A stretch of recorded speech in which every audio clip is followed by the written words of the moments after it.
En buena hora, por poder tocar el asunto de la Teodicea. Cuando me hablaste la primera vez, yo te dije, voy a ver, porque desgraciadamente no somos libres, ¿sabes? Los administradores no son libres. Empecé, leí muchas cosas y me estaba haciendo bien, pero luego hay olas de crisis a veces que vienen unas siguientes, una tras las otras, y no tienes tiempo ni para dormir. De verdad os digo, muchas semanas a veces con 5, 3, 4 horas de sueño, porque hay que apagar los fuegos a veces. Después pensé hablar de algo muy práctico y que también lo podemos conectar con la cuestión de la teodicea. En la perspectiva del miembro de iglesia, pero que no se queda ahí mirando hacia afuera. Yo veo que muchos de nosotros vivimos nuestra fe en un modo defensivo. ¿Qué no puedo hacer? ¿Dónde no puedo ir? ¿Qué tengo que comer? Y bueno, el diablo me ataca. Estamos siempre contraídos, o sea. Dios no nos ha hecho para eso. A pesar del mal que existe y que es patente y que nos perturba mucho, Dios espera que vivamos vidas cristianas intensas, con mucha alegría y con determinación. Yo a veces me quedo avergonzado de ver algunos fans de fútbol, cómo se pone ahí gritando y apoyando apoyando a cosas que no tienen sentido. Y digo, y nosotros que tenemos un mensaje tan poderoso, vivimos en esta tristeza permanente. Y de hecho quiero deciros, hermanos, no fuimos hechos para manejar el virus del pecado. Todo lo que es negativo nos hace daño. Dios es un Dios muy bueno. Ya desde el principio Él tenía un sistema de reciclaje del pecado, del virus del pecado y sus consecuencias. Y cuando se habla de santuario, ¿qué es eso? Que no sea el sistema reciclarlo. Pero peor que la materia radioactiva que tarda muchos años a degradarse, el pecado queda para siempre. Y solo Dios lo puede manejar. El único antídoto es la sangre de Cristo. La única cosa que nos puede sanar es dar la capacidad de vivir intensamente con alegría, disfrutar a pesar de el pecado. Sabéis que el sufrimiento depende mucho de cómo lo vemos, cómo lo aceptamos. Porque a veces hay gente que tiene un pequeño problema, lo hace una montaña. Y otros tienen grandes problemas y sobreviven, saben sobrellevar eso. Y mi apelo esta mañana, ya estoy haciendo de principio para que sepáis dónde quiero ir, es que nosotros podamos pensar cómo Dios quiere que vivamos, lamentándonos de todo. Me acuerdo un compañero, un amigo que fue mi compañero en secundaria. Yo no era adventista. Y luego me convertí, fui a trabajar, a implantar iglesias en el nordeste de Portugal. No supe cómo, pero lo encontré ahí. Él era abogado. Y él, cuando supe que estaba ahí, vino y nos hicimos amigos, le invité a la casa. Después, cuando me marché, fui a Andrews, supe que él tenía leucemia. Fui a visitarlo y él me pidió, porque él no frecuentaba ninguna iglesia, ¿tienes alguna cosa que yo pueda leer? Él quería oír hablar de Dios, quería. Yo le traje el deseado a todas las gentes y yo oré por él. Él dije, sabes, yo ni siquiera te pido que ores, porque si no sería egoísta de mi parte. Hay tanta gente que se muere con leucemia. ¿Por qué tengo que ser yo a ser curado? Me impactó un hombre que no tenía raíces. Él estaba listo a aceptar. Si es eso que Dios quiere, yo voy a aceptarlo. Creemos o no que hay un Dios de amor, un Dios todopoderoso, que nos ha traído al mundo porque ha querido que naciéramos. Nosotros somos el resultado de una selección o una elección entre millones, ¿sabéis? Cuando incluso antes de la fecundación podríamos ser otros, no, nosotros. Y Dios nos conoció antes que hubiéramos nacido y Él tiene un plan para nuestras vidas. Y Él va a hacer lo mejor que tiene que hacer con nosotros, lo mejor que puede. Y Él nos invita a eso. No hay que pensar, bueno, ponernos ahí negativos. Podría contaros muchas experiencias, pero voy a frenar. Cómo yo he descubierto a Dios con experiencias que Él me ayudó. Y cómo al reaccionar positivamente a lo que te hace daño, que te puede ser negativo, vas a crecer. Cuando leemos el Nuevo Testamento, vamos a Mateo, el Sermón de la Montaña. Sabéis que Jesús ahí presenta el modelo ideal. Él dice, bienaventurados, Macarioi, que muy felices, personas bendecidas. Y Él sigue con la lista y llega, dice, 10. Bienaventurados los que padecen persecución por causa de la justicia, porque de ellos es el reino de los cielos. Bienaventurados sois cuando por mi causa os vituperen y persigan y digan toda clase de mal contra vosotros. Gozaos y alegraos, porque vuestro galardón es grande en los cielos, porque así persiguieron a los profetas que fueran antes de vosotros. Sabéis que yo al principio de mi conversión, para decir la verdad, algunos textos no eran fáciles para mí. Bueno, ¿cómo voy a estar contento? Se me persiguen, se me matan, ¿qué me voy a gozarme en eso? No era fácil, pero poco a poco lo entendí. Y vi que hay gozo puede haber gozo en el sufrimiento. Y me ha ocurrido muchas veces estar sufriendo y estar alabando a Dios. Y es posible, hermanos. Ser rechazado y tener gozo y paz interior. Es posible. No hay que tener miedo, porque si sobrellevamos la crisis, yo digo aún la persecución, todo lo que sea. Voy a abrir aquí eso porque algún texto quiero mencionar. Así mejor. Vamos a crecer. Y podríamos ver en el libro de Mateo, todo el libro de Mateo, cómo encontramos siempre Jesús diciendo eso.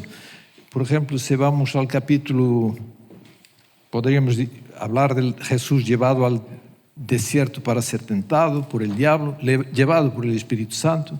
En el capítulo 10, Él dice a los discípulos que vayan, eligió a los 12 y luego les dice, sí, id. Y se dice, se os recibiren muy bien, y dice, he aquí os envío como a ovejas en medio de lobos. Sed pues prudentes como serpientes y sencillos como palomas, y guardaos de los hombres, porque os entregarán a los concilios y en sus sinagogas os azotarán. Y vemos por ahí, se lee todo hasta el final del relato ese, el versículo 25. ¿Ve? Él dice, bastándolo al discípulo ser como su maestro y el siervo como su señor. Si al padre de familia llamaran Belzebú, cuanto más a los de su casa. O sea, Jesús es honesto, Él no es como los políticos que dicen, votas en mí, tu salario va a crecer, los impuestos van a bajar, vas a tener 2 casas y todo. No, Jesús habla la verdad. Y Él dice, no es fácil, es duro, hay que elegir el camino que es estrecho, angosto, hay que entrar por la puerta estrecha, la casa tiene que ser construida sobre la roca. ¿Es de su mal o es de su bien? ¿Cómo lo interpretamos? Os digo, a mí no me gustaba nada aprender las lenguas, porque de pequeñito yo tenía que hacer dictado en portugués. Es la cosa más terrible que hay. Pronuncias, escribes O. Escribes E y pronuncias I. No es. Y así, tenía siempre muchos errores, porque escribía como oía. Y luego, a veces te pegaban cuando yo era niño. Luego, tuve que estudiar la gramática francesa, todas las excepciones, plural de palabras en al, a, u, x, excepción, val, carnaval, festival, todo eso. Aún todavía lo tengo en la memoria. Y luego inglés, igual, fijarme todo eso. Yo no quería aprender lenguas, porque era difícil. Más tarde, cuando fui a Collonges, no tuve que aprender francés, porque ya sabía. Oh, gracias al Señor. Y fui a otros lados con inglés, igual. No tenía que aprender inglés porque ya lo sabía. Gracias a Dios. Y fui a trabajar en Alemania. También había aprendido alemán y podía comunicarme. Yo dije, gracias a Dios. Fue difícil, pero luego ves que fue bueno. Y te ayuda a crecer. Las cosas difíciles. Haces ejercicio, no es fácil, mejor estar sentado ahí comiendo, pero si haces ejercicio, mejor para ti. O sea, a toda esta dinámica de distinguir entre lo que es costoso, porque el pecado nos trajo más abajo, porque estamos lejos, estamos distantes de Dios, y Dios nos llama para un ideal que es tan alto, tan elevado como las estrellas. O sea, hay que apuntar hacia arriba. Y eso podemos desanimar y decir, ¿por cómo? Yo podría siguiendo lendo textos, varios textos. Y se lees el Nuevo Testamento, y con Pablo y con los apóstolos, veis Estéfano, como decís, Esteban. Esteban, un hombre de Dios consagrado, dedicado. Y Dios permite que maten a Esteban. En nuestra perspectiva, ¿cómo? ¿Por qué Dios lo permitió? Seguramente Dios sabía que eso iba a tener un impacto no solo en la vida de Pablo, pero otras personas que le han visto morir como un héroe. Y yo digo muchas veces a Dios, Señor, si hoy me muero y se salvan 100 personas, y si tengo que vivir y se van a perder, aunque sea 1 o 2, mátame ahora. De verdad, es mejor. ¿Para qué seguir viviendo 100 años si con tu vida no estás honrando a la gente? Pero si con mi vida de sufrimiento o una muerte prematura voy a ser una bendición, amén, porque lo veo en la perspectiva de la eternidad, hermanos. Hay que ver todo en la perspectiva de la eternidad. Y puedes tener gozo aun cuando puedes estar sufriendo. Los discípulos estaban ahí en la prisión, en el cárcel, con las cadenas, les habían batido y todo, pegado. Estaban ahí cantando y toda la gente, ¿cómo? ¿Qué gente es esa? Y eso causó impacto en su vida. El carcelero, estaba ahí, se convirtió porque vio el testimonio de la gente esa. Ahora, si estamos con miedo, no hablamos porque la gente puede no aceptar nuestro testimonio, no decimos porque tenemos miedo que la gente piense mal. Si tenemos un problema, ya estamos lamentándonos, Señor, ¿por qué eso y por qué a mí? ¿Por qué a mí? Estamos diciendo que somos mejores que los demás. ¿O qué? Porque si pasa a otro, también te puede pasar a ti. La Biblia es clara. Vemos que Dios, Jesús, cuando vino a esta tierra, yo estoy saltando un poco, Él traía un plano estratégico bien claro. Cuando vamos al Evangelio de Juan, hay un texto que me gusta muchísimo, que capítulo 17, los versículos 2, 3, 4, 5, maravilloso, dice así. Empecemos con el 1. Entonces Jesús habló levantando los ojos al cielo, dijo, Padre, la hora ha llegado, glorifica a tu Hijo, para que también tu Hijo te glorifique a ti. ¿Cómo le has dado potestad sobre toda carne, para que dé vida eterna a todos los que le diste? Y esta es la vida eterna, que te conozcan a ti, el único Dios verdadero, y a Jesucristo a quien has enviado. La vida eterna, ¿qué es eso de vida eterna? Tan sencillo. ¿De qué? De conocer a quién. A Dios y al Hijo. Tan sencillo como eso. ¿Y qué es ese conocimiento de Dios, de Jesucristo? Interesante que Jesús empieza hablando de glorificar. Después viene a la cuestión de la salvación, versículo 2, la potestad sobre toda la carne para que dé la vida eterna. Eso es la vida eterna. ¿Veis? Hay aquí una pequeña estructura que empieza con la gloria, la vida eterna y la gloria de nuevo. Y sabéis que cuando habla de la gloria, habla del carácter, habla del brillo, lo que sale, lo que, como dice, imite, como resplandor, es la palabra que resplandece.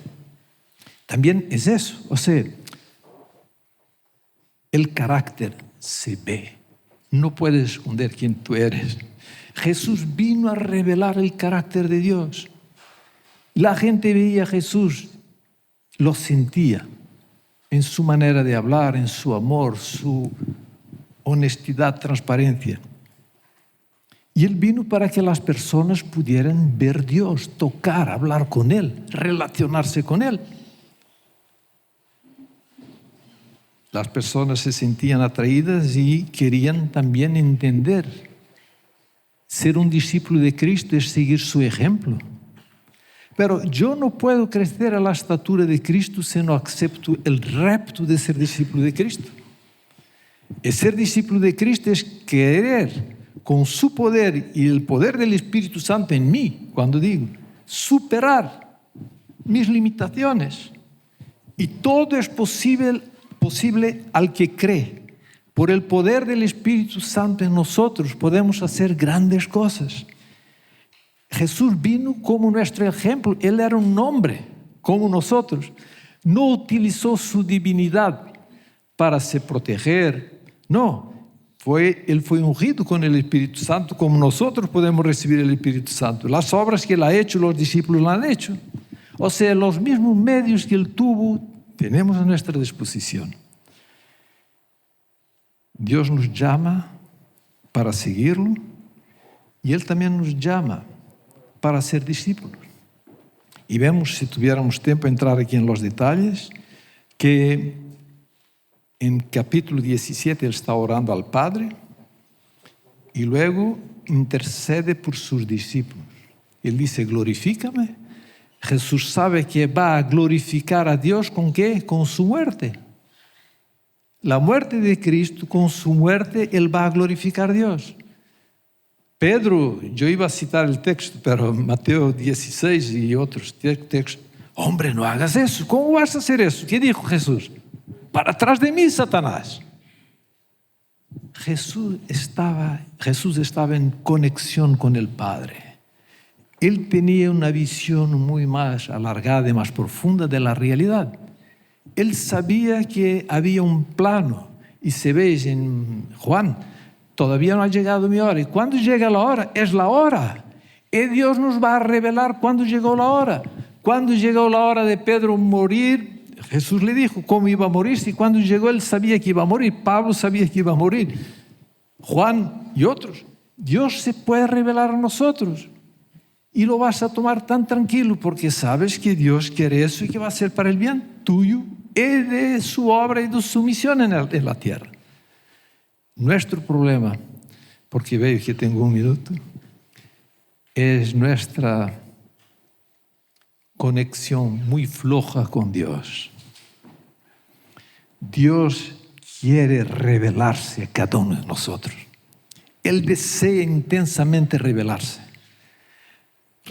a nosotros y revelarse a través de nosotros. Yo cuando digo la victoria en Cristo, estoy hablando del Cristo en mí.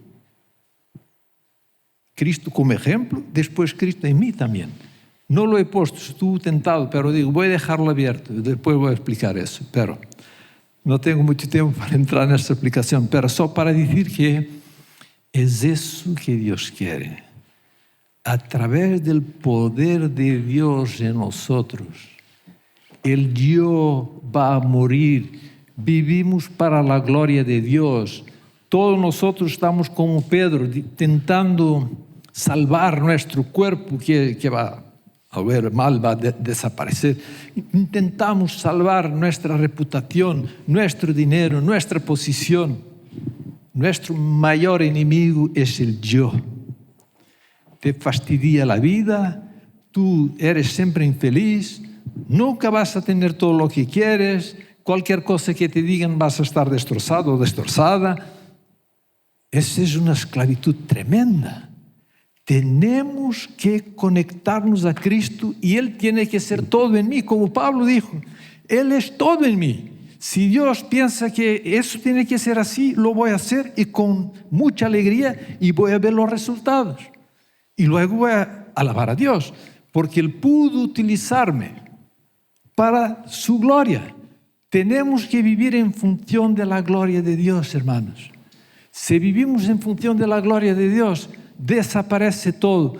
Vas a crecer. Te vas a poner una perspectiva divina de la realidad, de todo lo que pasa alrededor tuyo.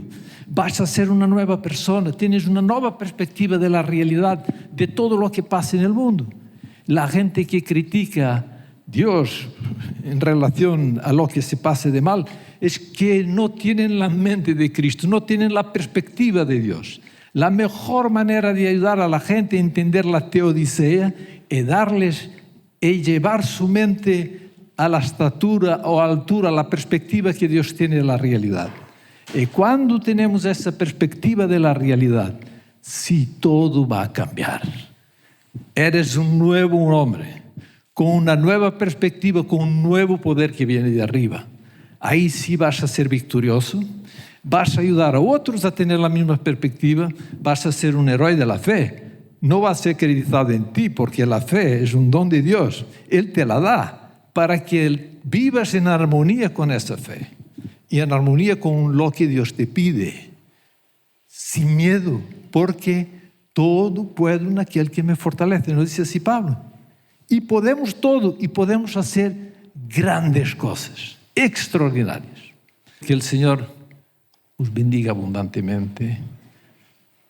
Os digo, vale la pena hacer la experiencia. Yo la estoy haciendo cada día y cada día doy gracias a Dios. No hay problema que no puedas sobrellevar sin Cristo. Que Dios os bendiga.